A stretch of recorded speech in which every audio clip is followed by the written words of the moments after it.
Station 1. Rugged route. The characteristics of the surface is uneven and is used to train vehicle control skills and vehicle position. A mistake could cause the vehicle's underbody to get stuck in the mud, and you can't move the vehicle. First, you must get out of the vehicle and check the line of each wheel, making sure that at least 3 wheels are always in contact with the ground. Try to keep the steering wheel straight all the time, and do not deviate from the line.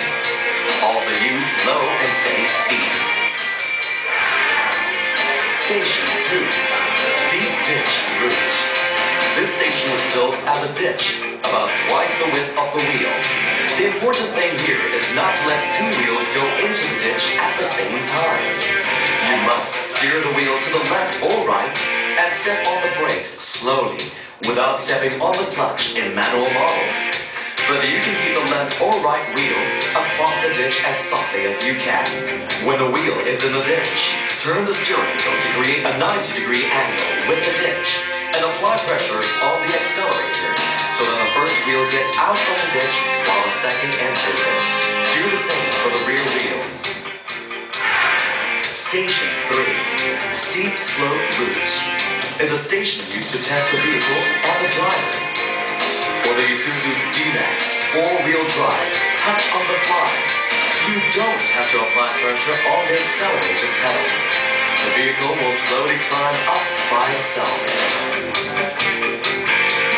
The gear should be in the first ratio, L for automatic transmission. But on slippery gradients, you may have to use the accelerator. But don't let the engine revs exceed 2,000 RPM, which is where it has maximum torque.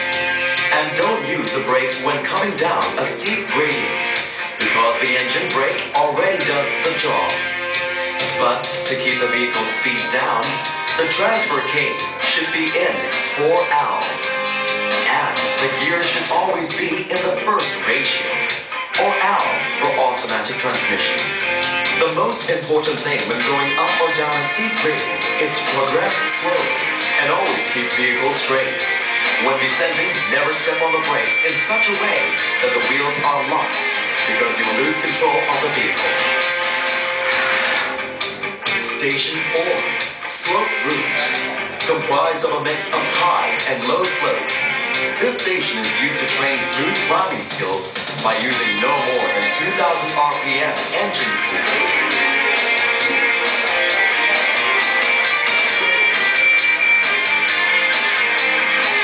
And applying throttle in a rhythmic manner to maintain momentum.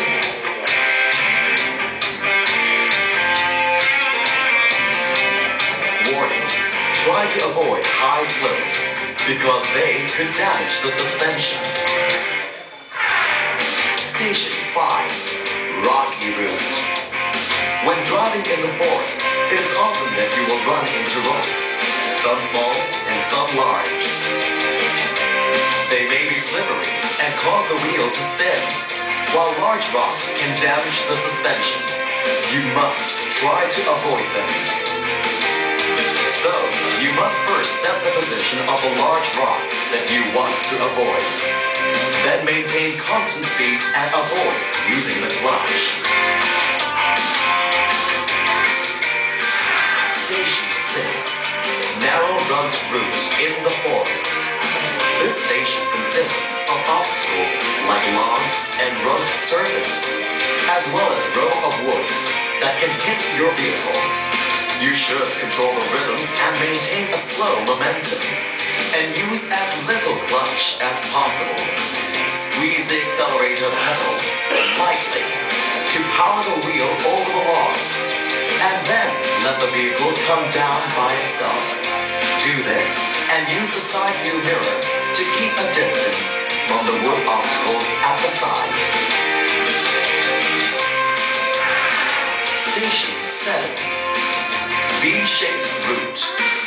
This obstacle is based on forest tracks that have V-shaped ditches. You must drive over them and steer the vehicle very accurately to prevent the wheels from falling into the ditch. touch the ground. And you must keep the vehicle above the ditch and drive smoothly.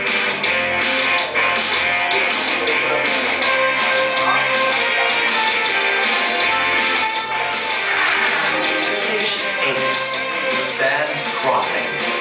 This station is used to test the vehicle's traction. Try to maintain a steady speed.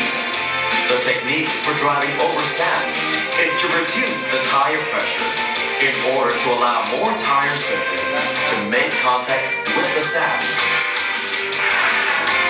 Station 9, Long Ditch Route. This route has long ditches on each side, forcing you to tilt over it with either the front or rear wheel in the ditch. At the same time, the other side has a deep pothole, and the wheel might get stuck here. At this obstacle, you must position the wheel correctly and maintain constant speed using the same technique as Station 1. That is, at least 3 wheels must always touch the ground.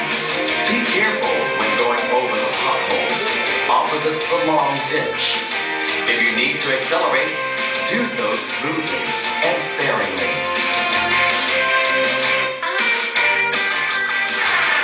Station 10, Mud Crossing.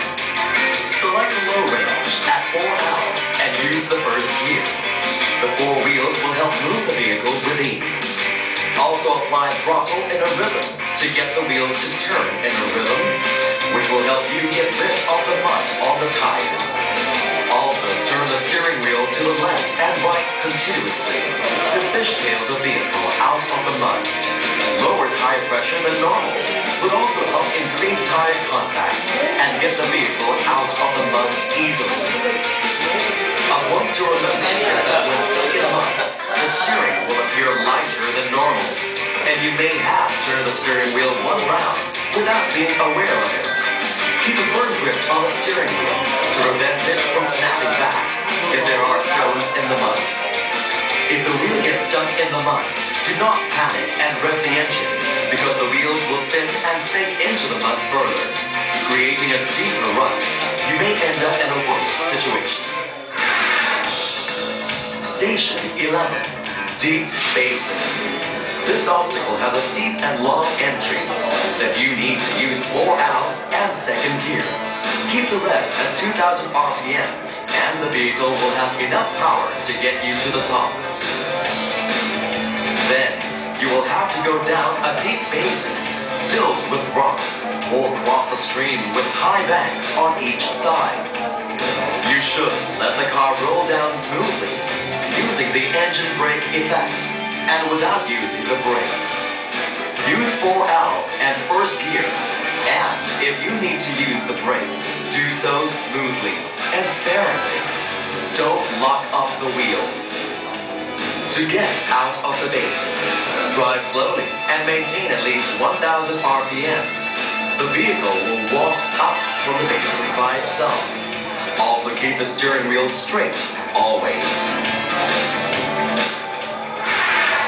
Station 12, Bridge Crossing, is the station used to train steering wheel control by positioning the wheels exactly on a wooden bridge with just enough wood on each side for the wheel to cross.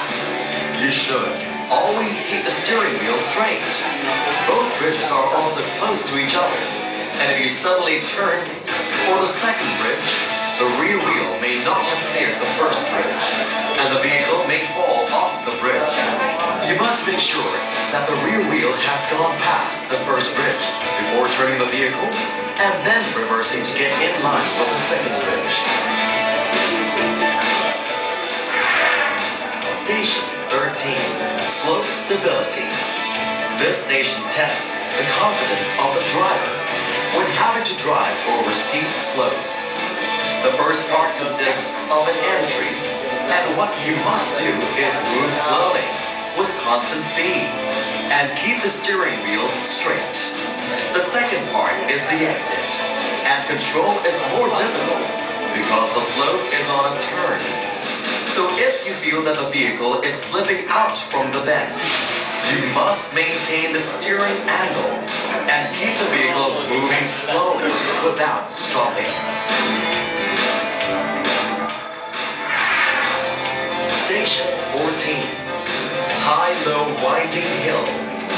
This obstacle comprises of high and low winding mounds that block the view up front. What you must do is keeping the engine rev above 1000 RPM, just like the slope route. The vehicle will slowly climb up the hill.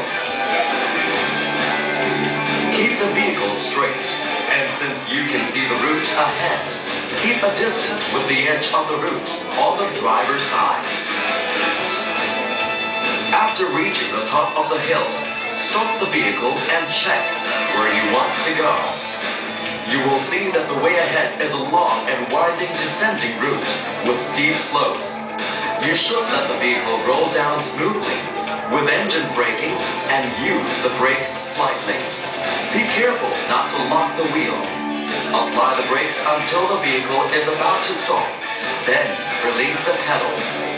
Wait until the vehicle speeds up again and repeat procedure. In addition, you should keep the wheel on the lower side of the slope away from the curb to prevent the vehicle from scraping against it. Maintain a steady speed and keep the steering straight. Once you've reached the bottom, your vehicle will be slanted and you must maintain concentration and drive on. After passing the tight slope, you will come to a sharp turn and long descent.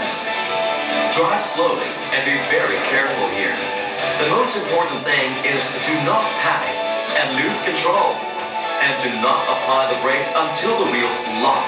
Otherwise, you will totally lose control